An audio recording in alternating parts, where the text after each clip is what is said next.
ndaje bi nag yaakaar naa CRD bi moom moo ko woote mooy congrès républicain pour la démocratie depuis un certain temps Thiès am na benn mouvement bu tudd congrès républicain pour la démocratie boo xam ne ñun ñoo ko taxawal tey nag ci leen woote nag pour mën waxtaan par rapport ak actualité bi nga xam ne moo am biir Thiès, actualité locale et actualité nationale. Merci beaucoup, Mourou Thiam, chargé de la communication CRD. Alors, Congrès républicain pour la démocratie, CRD, nouvelle démarche. Le Congrès républicain pour la démocratie, CRD, condamne avec fermeté la crise qui secoue la mairie de ville. En effet, depuis un certain temps, la municipalité de la ville de Thiès est bloquée à cause d'une guerre entre le maire Talla Sylla et des conseils municipaux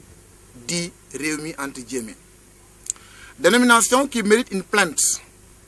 contre ces derniers, car si 80 citoyens thiessois sont choisis sur plus de 388 000 habitants pour représenter la population thiessoise au conseil municipal et qu'ils se permettent d'appeler conseil d'un parti, c'est un délit de haute trahison. Le CRD saisira son conseil juridique pour s'occuper de cette affaire. Pareil pour le maire Talla Sylla. Il ne doit être ni le maire d'un parti, ni le maire d'un mouvement, encore moins d'un régime, mais plutôt l'édile de la ville. Car la mairie de la ville de Thiès ne doit nullement constituer une arme de guerre pour qui que ce soit. Le CRD, autant pour moi, appelle les deux camps à plus de retenue, de respect et de considération envers les Thiessois et les Thiessois. À défaut, le CRD saisira le ministère en charge des collectivités locales pour la mise sous délégation spéciale de la mairie Thiès-Ville et de nous les confier, car nous les mènerons à bon port. Les populations thiessoises en ont assez de cette situation. Le dimanche 20 novembre 2017, le conseil a été convoqué pour présenter le PDV, entendez, plan de développement de la ville, et pour débattre des orientations budgétaires et pour la réorientation des commissions du conseil de ville. Mais la rencontre n'a pas eu lieu, faute de quorum. La session ordinaire de la ville du 25 février dernier également avait été reportée pour les mêmes motifs. Le Conseil républicain pour la démocratie ne compte pas laisser cette situation perdurer sans pour autant y mettre un terme. Il faut que cela cesse. Nous les attendons sur l'éclairage public, sur le ramassage des ordures et la poursuite des travaux des Promovilles. La situation qui sévit au conseil départemental de Thiès, où des conseils départementaux ont boudé le dernier conseil, laisse pas également indifférents les membres du CRD. Nous déplorons cette situation. Nous avons appris via la presse l'octroi de 150 bourses à des étudiants le 25 novembre dernier par une ONG appelée Open International. Le CRD se félicite d'une telle initiative, mais appelle aux conseils départementaux et aux autorités à plus de transparence et de rigueur. Nous les invitons à de plus amples diffusions pour que les ayants droit puissent en être informés pour pouvoir postuler. Nous vous remercions de votre aimable attention. Je vous remercie. woon ci seen rencontre yi nga xam dañ koy faral di amal ci biir poñ yi ñu jàppoon ci situation bi nga xam di moo xew ci conseil municipal bu Thiès-Ville ndax kenn umpalewul ni jamono yi bi mooy ñetti conseil yoo xam bu ñu ko woowee dañ koy rapporter ndax li koy waral mooy duñ am nombre de conseils yi nga xam ne soxla nañ leen pour mën a wéyal réunion bi. loolu nag ñun CRD suñu sart daf ci bokk lépp loo xam day gàllankoor doxalinu dëkk bi ñu xar ci suñu tànk tubéy ñu leen fàttali ni dañ leen tànn ñu doon 80 ci ay Thiessois yoo xam ne ñoo fi yeewoo ñu tànn leen kon waruñu leen a gën a gore ñu leen demande ñu respecter population bi ñu leen demande également ñu teer seen égo yi ñu leen demande également seen problème de parti nañ ko régler seen biir parti te bàyyi Thiès mu développe parce que Thiès dafa sonn ci ay guerre de positionnement tey ñu ngi wax bu fekkente ne seen situation bu mënta continuer muy maire yi nga xam ni dañ leen tuddee ay maire réew mis ñu koy déplorer parce que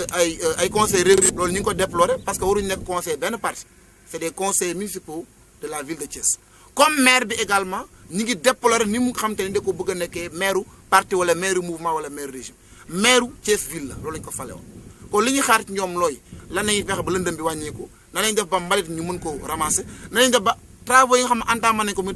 travaux Promoville yi ñu mën koo eggale loolu la ñuy xaar ci ñoom. bu fekkente ne dañoo fayir seen mission ñun ñu ngi demandé léegi ministère bi nga xam te moo yor en charge de collectivité locale yi ñu mettre sous délégation spéciale mairie bi ba pare ñu ngi demandé sax ñu dénkuñu ko parce que ñu boobaa dañ ko mën a doxal ba Thiès a gis seen bopp. kon loolu moo doon sababu réunion tey bi dinañ ci dolli également li nga xam ni xew na ci conseil départemental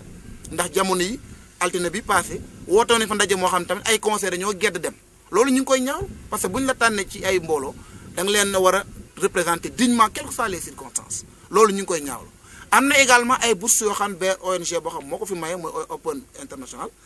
rafetlu nañ ko li ñu ciy ñaawlu rek mooy bu fekkee da nga jël ma téeméeri bourse ak juróom fukk di ko maye te Thiès fois yëguñu ko dañuy am ay laaj yu ñuy laaj ci naka lañ ko maye loolu rek moo ci xaw a am lënt-lënt mais bu ëllëgee na information bi egg ba nga xam ñëpp ñooy ko yelloo mën nañoo postuler bu ñu remplir les critères ñu mën ko am kon loolu lañ leen di demander pour que prochaine fois vraiment de pareille situation bu mu amaat kon ñu ngi leen sant di leen gërëm jërë ngeen def. comme ni ko coordonnateur waxee Birane CRD bi dañ ko taxawal pour mun a maanaam joytu yi nga xamante ni Thiès waaye ñoo ngi koy joytu si wàllu collectivité locale maanaam gox bi nga xamante ni si la ñu dëkk muy Thiès Est bi nga xamante ni Mamadou Thiam moo nekk coordonnateur bi Thiès Nord nga xamante ni le frère Birane Gueye moo fa ne noonu coordonnateur CRD bi ak suñu jigéen ñi nga xamante ni ñoom la ñu àndal pour ñu xeex benn combat bi nga xamante ni mooy pour le développement de Thiès et donc loolu mooy maanaam yitteewu CRD bi muy congrès républicain pour la démocratie ñu taxawal ko fii si commune de Thiès ak si département bi mu doon mouvement boo xamante ni mouvement national la et donc tey ñu ne dañuy woote conférence de presse parce que CRD dafa doon mouvement bi nga xamante ni dañoo jàpp ni bépp yëngu bi nga xamante ni am na fii si diwaanu commune bi ñu war see wax maanaam suñu point de vue ak suñu gis-gis si wàllu maanaam mairie bi ni muy doxee fii si diwaanu Thiès et donc ñun en tant que population thiessois ñu doon yor suñu kaddu war a waxal ñi nga xamante ni mënuñoo wax ñi nga xamante ni seen kaddu du mën a jëm kaw mais ñun comme yàlla def na ni ñu doon ñi nga xamante ni dañu ay acteurs politiques lañu et donc lépp li nga xamante ni commune bi ñoo ngi koy joytu dinañ taxaw wax ko. donc li nga xamante ni am na au niveau du conseil municipal bi nga xamante ni le maire Talla Sylla moom moo ko jiite ñu nakarlu ko maanaam dafa doon conseil municipal bi nga xamante ni Thiès waaye ñoo ko fal bañ demee élection ñëpp xam nañ ni réew mi bi président Idriss Seck jiite moo gagné les 3 maires yi nga xamante ni ñoo nekk fii si diwaanu Thiès donc Talla Sylla nekk maire ville de Thiès ñu jàpp ni problème politique maanaam su amee si seen diggante waruñoo mun a priver les populations thiessois yi nga xamante ni tey ñoo leen fal pour ñu liggéey dëkk bi ay problème politique tax ñu daal di bañ loolu xool li nga xamante ni loolu la seen parti arrangé ñu boycotté conseil municipal. ñuy interpeller aussi le maire Talla Sylla di ko wax ni maire yi kenn du ko jiite si ay affaire de parparloo maanaam thiessois yi ñoo ko fi teg. te jàpp naa ni moom Thiès waay moo ko tax a jóg maanaam liggéey pour Thiès kon donc su bëggee liggéey pour Thiès aussi tamit dafa war a jël maire bi maanaam liggéey ko pour Thiès waay yëpp kenn ku si nekk gis sa bopp du doon maire boo xamante ni mouvement moo koy taxawal wala maire boo xamante ni parti politique moo koy taxawal moo koy doxal kon donc ñun lu ñu jàpp mooy maire Thiès bi bloqué wu na ndaxte conseil yi nga xamante ni ñoo war a toog waxtaan si wàllu maire bi ñëwuñu ba Talla Sylla wootee fukki conseiller moo ñëw et donc ñu gis ni loolu c'est très grave pour une collectivité locale bi nga xamante ni tey jii jàpp nañ ni maanaam yàpp Thiessois sax weesuwul ñu woote conseil municipal ñëwuñu kon donc mu doon loo xamante ni lu ñuy nakarlu la benn si côté conseil xaw ma nag lan mooy seen problème maanaam c'est problème interne la problème parti politique la problème boo xamante ni Thiessois yi maanaam waruñoo jël problème yooyu di ko teg si kaw Thiessois yi te vraiment Thiessois yi ku leen liggéeyal lañ bëgg ku leen taxawal lañ bëgg donc li ñu bëgg mooy maire Thiès bu fekkee mënul dox bu fekkee conseil nangu ñoo Talla Sylla aussi mënul doxal maire bi ñoo ngi demander président ñu def mairie ville Thiès ñu def ko délégation spéciale su ko defee au moins suñ ko defee délégation spéciale dootuñu mun a amati dootul wooteeti conseil bañ a ñëw donc maire Talla Sylla aussi ñu jël ko teg ko fële ñu jël maire bi daf ko sous délégation spéciale bi nga xamante ni dinañ mun a doxal les problèmes de Thiès mu bañ a doon les problèmes politiques parce que problème politique su nga ko bëggee teg si kaw Thiessois yi du leen neex te lu ñu nakarlu lay doon te loolu mooy suñu yitte ñun CRD dinañ si dox suba ak ngoon guddi ak bëccëg pour que au moins que tey jii li nga xamante ni Thiessois yi ñoo ngi koy jooytu Thiès ñëpp gis nañ ni gis ngeen mbedd yi nu mel mbedd yi lëndëm na suñu yaay yi ñoo ngi fay saretu mbalit ba léegi nit population bi ñoo ngi sonn terrain yi kenn xamul nu mu demee kon donc li ñu bëgg mooy président bu def maire Thiès sous délégation spéciale su ko defee ñëpp mun see gis seen bopp donc vraiment loolu lay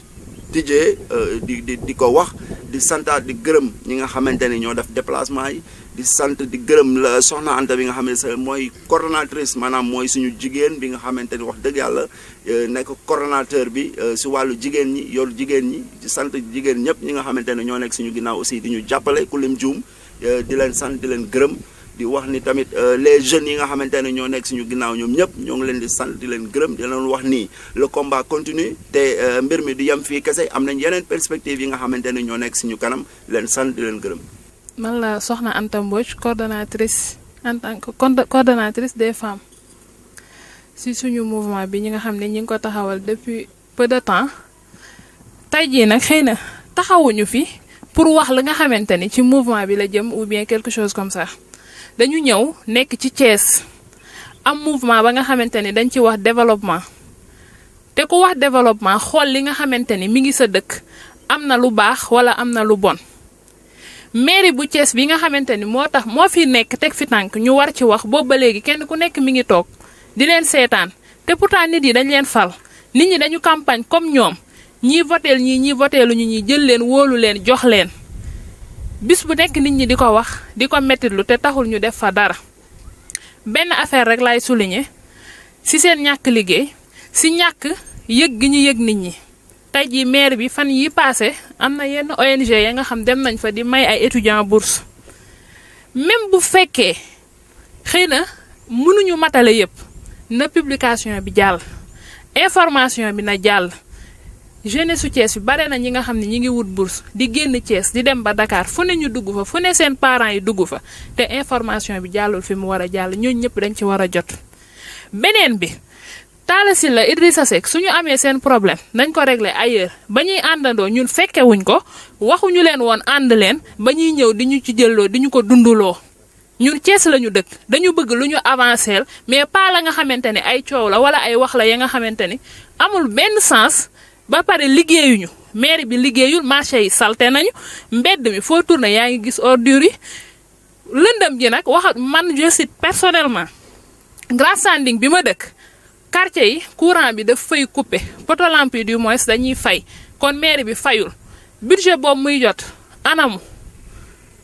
nañ ñu tontu ci loolu bu ñu amee seen kërel ñu régler ko ailleurs tey jii bu ñu wootee réunion ñii di ñëw ñii ñëwuñu kon dootul maire yi mën nañ ni parti politique la buy xool kan moo ko neex ak kan moo ko neexul beneen bi bu ñu jógee jël nañu lu mel ni manège indi ko Sofraco booru tali bi mu nekk mais ñëpp d'accorduñ ci ñu ñëw installer ko foofu nit ñi booru tali bi la nekk xale yi dañ fay jouer élèves yi di wàcc di fa jaar foire bu ñëwee am fa léegi lu mel noonu bu amee ak coupure d'électricité yi di am xale yi nga xamante ne léegi bu ñu wàccee groupe la ñuy def ci kaw tali bi la ñuy jaar camions yi et tout mais lu mairie bëgg xaalis na xoolaat li muy def ndax loolu amul benn sens désordre lay indi ci quartier yi fu waay neex def lu waay neex def te dëkk bi dañu waxoon ni nañ ko defar ba mu gën a baax li ñuy ñaan nag mooy politique gu ñu ànd ak kenn faruñu fenn dañu jóg pour suñu développement wu dëkk na Macky Sall xool moom mooy tëddee njaaxaanaay indi fi délégation spéciale luñ ci mën a régulariser ñu mun ko la nga xamante ni mënul nekk aussi ñu jéem xool nuñ koy saafara dans les plus brefs délais. li am solo rek mooy comme ni ñu wax léegi mouvement CRD bi dañu ko taxawal pour jafe-jafe Thiessois yi mën a réglé wu parce que on s'est vu que ñu depuis ñu nekk ci politique bi lépp luñ ci intérêt ci cadre politique mooy fexe régler problème mu Thiès waay mais ay querelle de positionnement warul amputer ci la bonne marche des structures surtout lu mel ne ay mairie wala yooyu conseil départemental ku ci nekk am nga droit far fu la neex